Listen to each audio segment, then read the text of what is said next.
हर हर महादेव। यज्ञदत्त कुमारों को भगवान शिव की कृपा से कुबेर पद की प्राप्ति तथा उनकी भगवान शिव के साथ मैत्री। सूत जी कहते हैं, मुनीश्वरों, ब्रह्मा जी की यह बात सुनकर नारद जी ने विनय पूर्वक उन्हें प्रणाम किया और पुनः पूछा, भगवान शंकर, इससे सुनने के लिए मेरे मन में बड़ा कौतूहल है। ब्रह्मा जी ने कहा, नारद सुनो, चंद्रमौली भगवान शंकर के चरित्र का वर्णन करता हूँ। वे कैसे कैलाश पर्वत गए और कुबेर की उनके साथ किस प्रकार मैत्री हुई, यह सब सुनता हूँ। कामीपल्य नगर में यज्ञदत्त नाम से प्रसिद्ध एक ब्राह्मण रहते थे, जो बड़े सदाचारी थे। उनके एक पुत्र हुआ जिसका नाम गुणानिधि था। वह बड़ा ही दुराचारी और जुआरी हो गया था।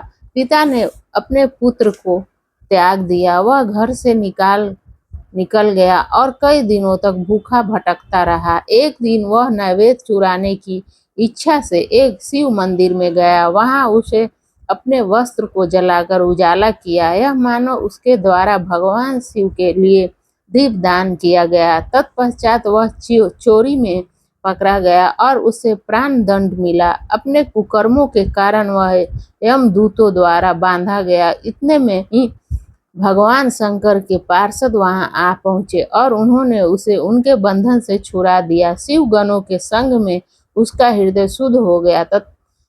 अतः वह उन्हीं के साथ तत्काल शिव लोक में चला गया। वहां सारे दिव्य भोगों का उपभोग तथा उमा महेश्वर का सेवन करके कालांतर में वह कलिंग राज अरिदम का पुत्र हुआ। वहां उसका नाम था दम।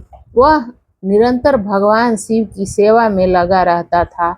बालक होने पर भी वह दूसरे बालकों के साथ शिव का भजन किया करता था। वह क्रमशः युवावस्था को प्राप्त हुआ और पिता के परलोक गमन के पश्चात राज सिंहासन पर बैठा। राजा दम बड़ी प्रसन्नता के साथ सब और शिव धर्मों का प्रचार करने लगे। भूपाल दम का दमन करना दूसरों के लिए सर्वथा कठिन था। ब्राह्मण समस्त शिवालयों में दीप दान करने के अतिरिक्त वे दूसरे किसी धर्म को नहीं जानते थे। उन्होंने अपने राज्य में रहने वाले समस्त ग्राम अध्यक्षों को बुलाकर यह आज्ञा दे दी कि शिव मंदिर में दीप दान करना सबके लिए अनिवार्य होगा। जिस जिस ग्राम अध्यक्ष के गांव के पास जितने शिवालय हो, वहां वहां बिना कोई विचार किए सदा दीप जलाना चाहिए। आजीवन इसी धर्म का पालन करने के कारण राजा दम ने बहुत ही बड़ी धर्म संपत्ति का संचय कर लिया। फिर वे काल धर्म के अधीन हो गए। दीप दान की वासना से युक्त होने के कारण उन्होंने शिवालयों में बहुत से दीप जलवाए और उसके फलस्वरूप जन्मांतर में वे रत्नमय दीपों की प्रभाव के आश्रय हो अलकापुरी के स्वामी हुए। इस प्रकार भगवान शिव के लिए किया हुआ थोड़ा सा भी पूजन या आराधन समयानुसार महान फल देता है। ऐसा जानकर उत्तम सुख की इच्छा रखने वाले लोगों को शिव का भजन अवश्य करना चाहिए। वह दीक्षित का पुत्र जो सदा सब प्रकार के अधर्मों में ही रचा पचा रहता था, दैव योग से शिवालय में धन चुराने के लिए गया और उसने स्वार्थवश अपने कपड़े को दीप की बत्ती बनाकर उसके प्रकाश से शिवलिंग के ऊपर का अंधेरा दूर कर दिया। इस सत्कर्म के फलस्वरूप वह कलिंग देश का राजा हुआ और धर्म में उसका अनुराग हो गया। फिर दीप की वासना का उदय होने से शिवालयों में दीप जलवाकर उसने यह दिक्पाल का पद पा लिया। मुनीश्वर, देखो तो सही, कहाँ उसका वह कर्म और कहाँ यह दिक्पाल की पदवी जिसका यह मानव धर्म प्राणी इस समय यहाँ उपभोग कर रहा है। तात यह तो उसके ऊपर शिव के संतुष्ट होने की बात बताई गई। अब एकचित होकर यह सुनो कि किस प्रकार सदा के लिए उसकी भगवान शिव के साथ मित्रता हो गई।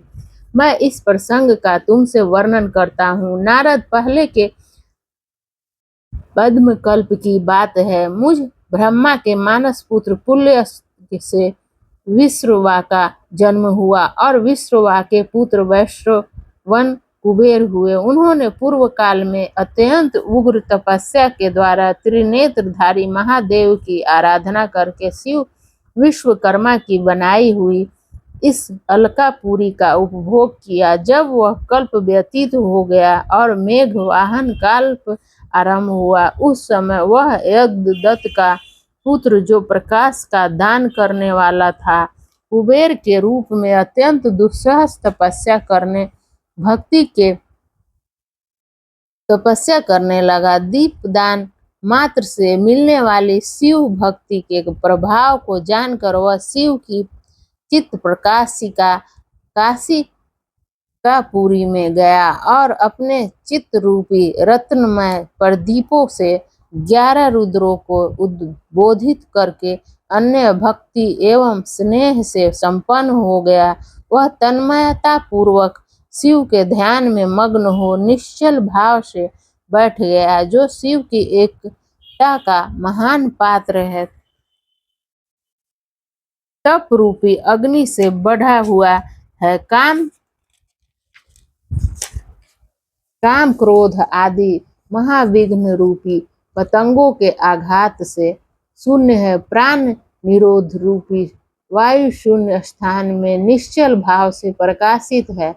निर्मल दृष्टि के कारण स्वरूप से भी निर्मल है तथा सदा स्वरूपी पुष्पों से जिसकी पूजा की गई है। ऐसे शिवलिंग की प्रतिष्ठा करके वह तब तक तपस्या में लगा रहा जब तक उसके शरीर में केवल अस्थि और चर्म मात्र ही अवशिष्ट नहीं रह गए।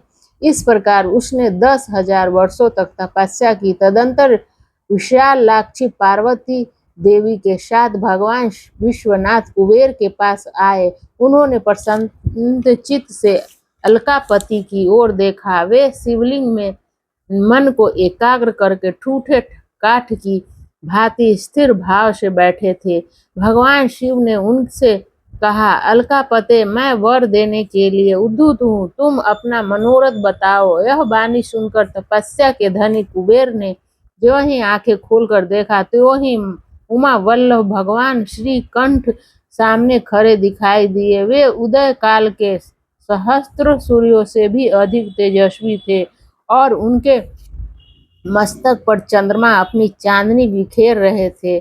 भगवान शंकर के तेज से उनकी आंखें चौंधिया गई, उनका तेज प्रतिहत हो गया और वे नेत्र बंद करके मनोरथ से भी परे विराजमान देवेश्वर शिव से बोले, नाथ, मेरे नेत्रों को वह दृष्टि शक्ति दीजिए जिससे आपके चरणारविंदों का दर्शन हो सके। स्वामी, आपका प्रत्यक्ष दर्शन हो, यही मेरे लिए सबसे बड़ा वर है। इस दूसरे किसी वर से मेरा क्या प्रयोजन है। चंद्रशेखर, आपको नमस्कार है। कुबेर की यह बात सुनकर देवाधिदेव उमापति ने अपनी हथेली से उनका स्पर्श करके उन्हें देखने की शक्ति प्रदान की। दृष्टि शक्ति मिल जाने पर यज्ञदत्त के उस पुत्र ने आंखें फाड़ फाड़ कर पहले उमा की ओर ही देखना आरंभ किया। वह मन ही मन सोचने लगा, भगवान शंकर के समीप यह सर्वा सुंदरी कौन है? इसे कौन सा ऐसा तप किया है जो मेरी भी तपस्या से बढ़ गया है? यह रूप, यह प्रेम, यह सौभाग्य और यह असीम शोभा सभी अद्भुत है। वह ब्राह्मण कुमार बार बार यही कहने लगा। जब बार बार यही कहता हुआ वह क्रूर दृष्टि से उनकी ओर देखने लगा, तब बामा के अवलोकन से उसकी बाई आंख फूट गई। तदंतर देवी पार्वती ने महादेव जी से कहा, प्रभु, यह दुष्ट तपस्वी बार बार मेरी ओर देखकर क्या बक रहा है? आप मेरी तपस्या के तेज को प्रकट कीजिए। देवी की यह बात सुनकर भगवान शिव ने हंसते हुए उनसे कहा, उमे, यह तुम्हारा पुत्र है। यह तुम्हें क्रूर दृष्टि से नहीं देखता, अपितु तुम्हारी तप संपत्ति का वर्णन कर रहा है। देवी से यह ऐसा कहकर भगवान शिव पुनः उस ब्राह्मण कुमार से बोले, वत्स, मैं तुम्हारी तपस्या से संतुष्ट होकर तुम्हें वर देता हूँ। तुम निधियों के स्वामी, यक्षों, किन्नरों और राजाओं के भी राजा होकर पुण्य जनों के पालक और सबके लिए धन के दाता बनो। मेरे साथ तुम्हारी सदा मैत्री बनी रहेगी और मैं नित्य तुम्हारे निकट निवास करूंगा। मित्र, तुम्हारी प्रीति बढ़ाने के लिए मैं अलका के पास ही रहूंगा। आओ, इन उमा देवी के चरणों में साष्टांग प्रणाम करो, क्योंकि ये तुम्हारी माता है। महाभक्त यज्ञदत्त कुमार, तुम अत्यंत प्रसन्न चित्त से इनके चरणों में गिर जाओ।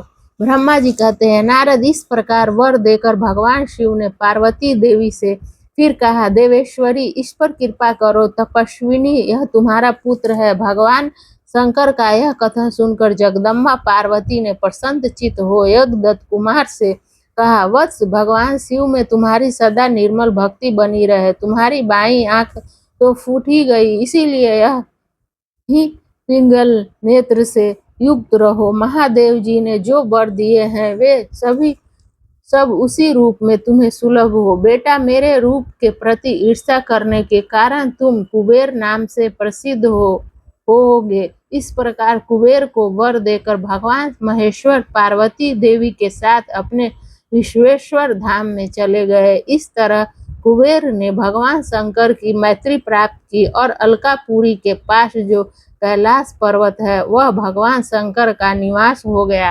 हर हर महादेव।